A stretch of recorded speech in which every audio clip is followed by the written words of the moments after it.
In a climate-controlled vault, 27 floors beneath this desk, Arthur Sterling keeps a collection of artifacts that could ransom kings. A Faberge egg that belonged to the last Tsarina, the first edition manuscript of a novel that changed the world, a diamond so flawless it's known only by a number. But here, on the battlefield of his global empire, within arm's reach at all times, sits this. A worthless, splintered piece of pine. To understand the struggle of the man who has everything, to comprehend the silent poverty of the world's richest people, you must first understand why this little wooden bird is the most priceless thing Arthur Sterling will ever own. The scene shifts. We see Arthur Sterling, a man in his late 60s. His suit is impeccably tailored, his face is a mask of stoic control, but his eyes hold a profound and ancient weariness. He stares out the window, not seeing the city, but something far beyond it. Arthur Sterling didn't just climb the ladder of success, he built the ladder, then sold the patent. From the grimy back alleys of a forgotten industrial town, he had forged an empire of steel, data, and logistics that wrapped around the globe. He was a titan, a visionary, a name whispered with a mixture of awe and fear in every major stock exchange. His days were a meticulously scheduled symphony of efficiency. 8 a.m., acquisition briefing. 10 a.m., satellite call with the Tokyo board. 12 p.m., a solitary lunch of steamed fish and greens, served by a silent butler in a dining room that could seat 50. His world was one of polished surfaces and hushed tones. The chime of ice in a crystal glass. The whisper-quiet engine of his Maybach.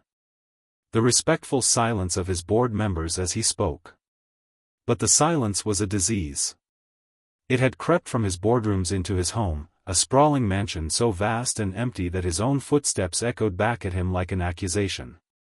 It was the silence of a life without friction, without surprise, without the messy, beautiful chaos of genuine human connection. He was the richest man in the world, and he was dying of loneliness. The first crack in his gilded cage appeared not as a thunderclap, but as a flutter. A strange palpitation in his chest during a quarterly review. His personal physician, a man whose entire clinic was funded by Sterling's patronage, delivered the diagnosis with sterile precision. "Your heart is physically perfect, Arthur. Strong as an ox," Dr. Evans said, adjusting his glasses. "But your nervous system is frayed. It's stress. Not the kind from fighting for survival. It's the other kind. The existential kind.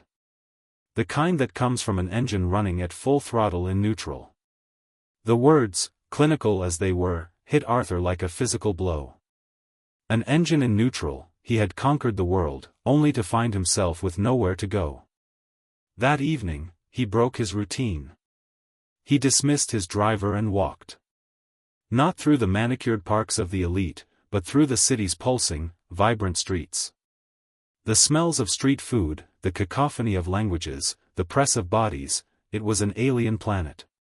He saw a young couple laughing, sharing a single pair of earbuds. He saw a father hoist his daughter onto his shoulders so she could see the street performers. He saw life, raw and unfiltered, and he felt like a ghost observing it through a thick pane of glass. The walk led him to a place he hadn't intended to go, a small, independent art gallery in a gentrified part of downtown. In the window was a sculpture. A chaotic, beautiful mess of welded scrap metal and shattered glass, somehow formed into the shape of a human heart, pierced by rebar but glowing with a soft, internal light. The artist's name was listed on a small placard, David Sterling. His son. Arthur hadn't seen David in 3 years. Their last conversation had been a furnace of recriminations. "Your world is a lie, Dad." David had screamed, his face contorted with a pain Arthur couldn't understand. "You measure everything in profit and loss. You don't know how to love, you only know how to own." Arthur had fired back with the cold logic that had won him 1,000 negotiations. "I gave you the best education, the best opportunities. I built all of this so you would never have to struggle like I did. I would have traded all of it," David had whispered, his voice broken, for one afternoon in the park. Just one. Standing there on the pavement, looking at his son's art, a broken heart made beautiful, Arthur felt the full weight of that sentence for the first time. He had spent his life building a fortress to protect his family from the poverty he had known, but he had built the walls so high he had locked them out and himself in. That night, the silence in the mansion was louder than ever. He walked into his cavernous study, a room lined with first-edition books he'd never read, and opened a hidden safe behind a leather-bound volume of Shakespeare. Inside, nestled on a bed of velvet, was the small wooden bird. He picked it up, the rough, splintered wood a stark contrast to the smooth, cold perfection of everything else he owned. He closed his eyes, and the sterile scent of his office was replaced by the memory of sawdust and wood glue. A long, gentle flashback sequence begins. The visuals are warm, grainy, filled with golden light. He was 8 years old.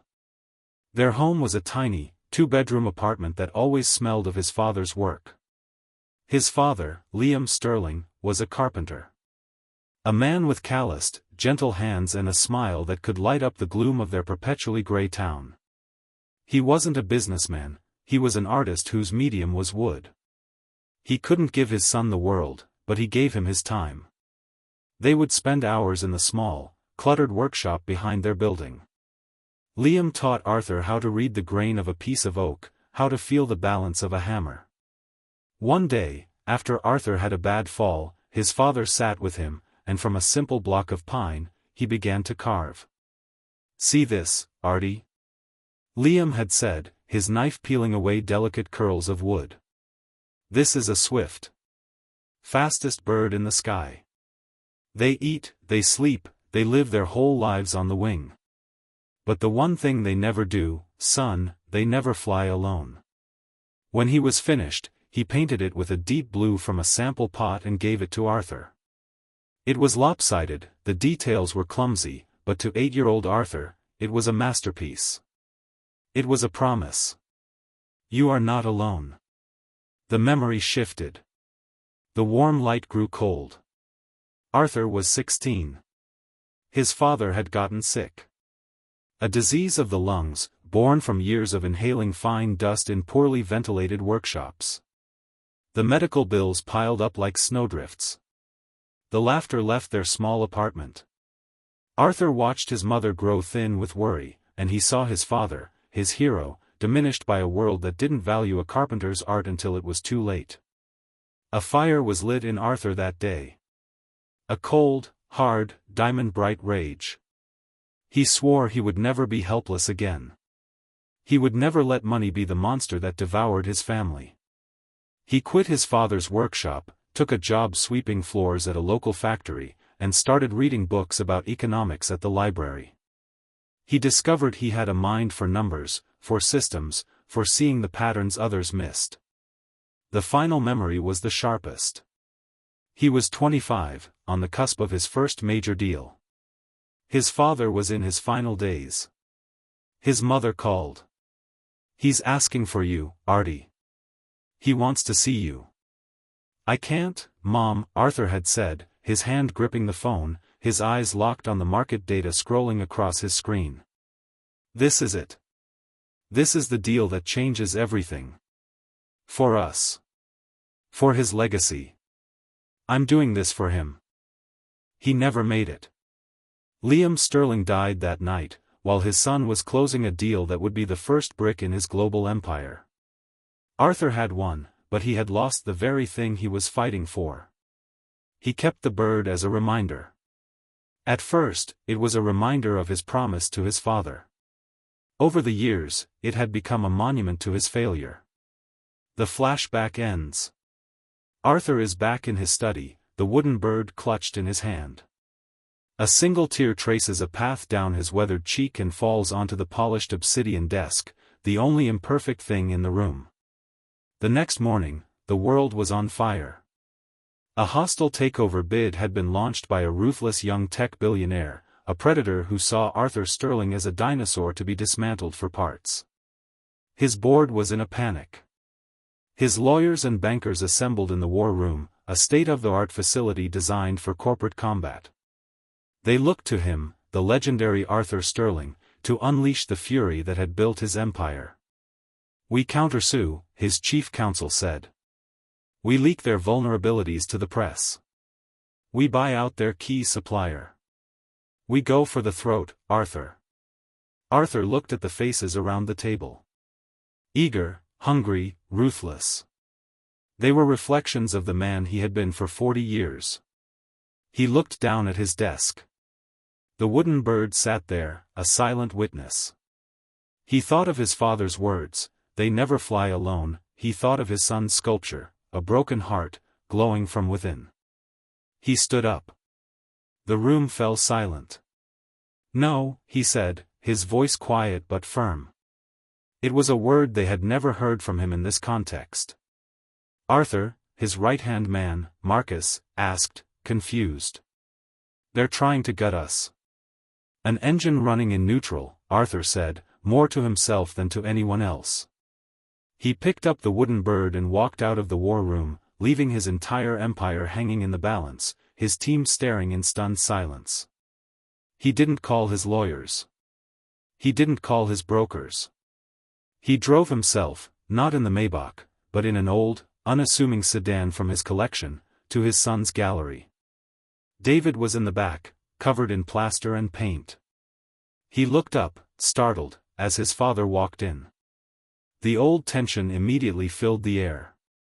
"If you're here to offer me a trust fund to stop making this mess, you can save your breath," David said, his voice laced with practiced bitterness. Arthur didn't flinch.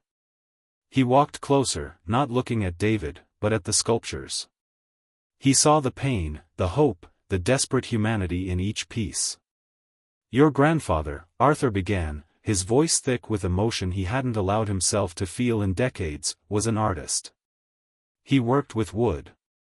He could make a simple plank of pine feel alive."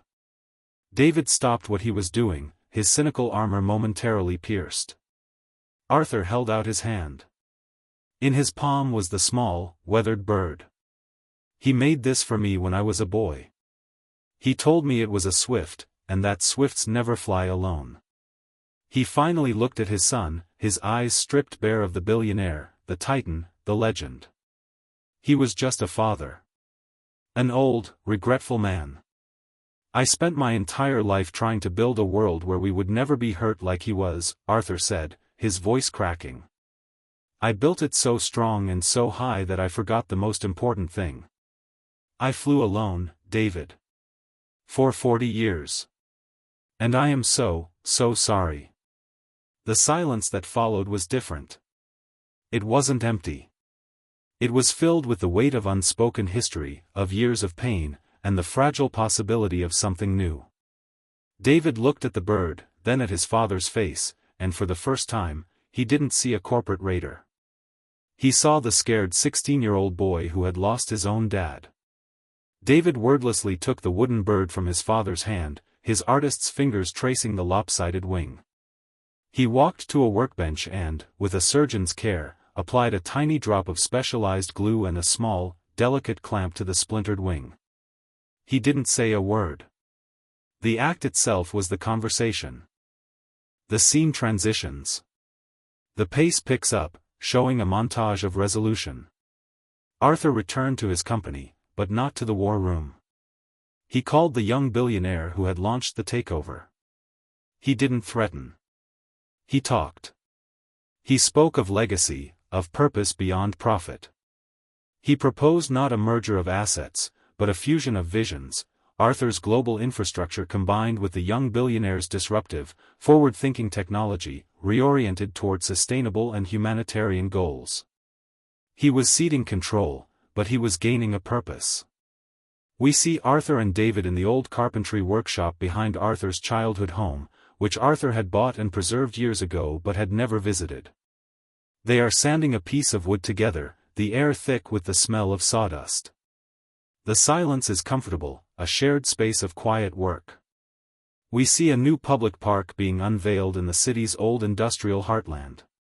At its center is a magnificent sculpture designed by David Sterling, funded by the New Sterling Foundation. It's a flock of enormous, stylized swifts, forged from steel and recycled materials, soaring towards the sky. The final scene. We are back in Arthur's penthouse office. It has changed. The cold, minimalist decor is softened by one of David's smaller sculptures on a shelf. The obsidian desk now has a framed photo of him and David, smiling, covered in sawdust. Arthur stands by the window, holding the newly repaired wooden bird. The clamp is gone, the wing is whole. He looks out at the city, but this time, he truly sees it. He sees the park, his son's legacy intertwined with his father's memory. High above, a real flock of swifts darts and weaves through the canyons of glass and steel, flying together. Arthur Sterling smiles. A real, genuine smile. It doesn't reach his lips as much as it fills his eyes. He is still one of the richest men in the world. But for the first time in a lifetime, he doesn't feel poor. The screen fades to a soft, warm light. Narrator, voiceover. The greatest struggles are often the ones unseen. The poverty of spirit, the famine of connection. Arthur Sterling's story is a reminder that our true net worth is not measured in dollars, but in the bonds we build and the love we share. It's about understanding that no fortress can protect us from loneliness, and that the most valuable thing we can ever possess is the knowledge that we do not have to fly alone. If this story touched you, and if you believe that connection is the world's most valuable currency, help us share more stories that matter. Please hit that like button, and subscribe to our channel for more journeys into the heart of the human experience. Your support helps us build a community, together.